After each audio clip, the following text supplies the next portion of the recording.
নমস্কার, শিলিগুড়ি এক্সপ্রেসে আপনাদের সকলকে স্বাগত। আমি ঋতু। শিলিগুড়িতে ডাকাতির ছক ভেস্তে দিল পুলিশ। শিলিগুড়ি পুলিশ কমিশনারেটের মাঝিগাড়া থানার তৎপরতায় বড়সড় ডাকাতির হাত থেকে রক্ষা পেল এলাকা। গতকাল রাত প্রায় 11টা নাগাদ মাঝিগাড়া টি এস্টেট বেগুনবাড়ি এলাকা থেকে অভিযান চলায় থানার অ্যান্টি ক্রাইম উইং। গোপন সূত্রে খবর পায় পুলিশ 10 থেকে 12 জন দুষ্কৃতী ওই এলাকায় ডাকাতির পরিকল্পনা করতে জড়ো হয়েছে। খবর পাওয়া মাত্রই ঘটনাস্থলে পৌঁছে যায় পুলিশের দল।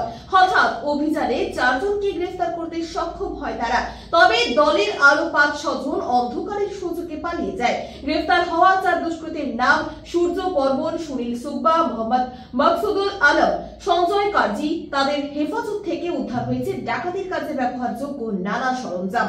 পুলিশের দাবি, পালিয়ে যাওয়া অন্য দুষ্কৃতীদের নাম পরিচয় ইতিমধ্যে জোগাড় করা হচ্ছে এবং তাদের ধরতে তল্লাশি শুরু হয়েছে। ধৃত 4 জনকে আজ শিলিগুড়ি আদালতে তোলা হয়। পুলিশের দ্রুত পদক্ষেপে ডাকাতির বড়সড় ঘটনা রুখে দেওয়া সম্ভব হয়েছে বলে জানিয়েছে মাঝিগাড়া থানার পুলিশ।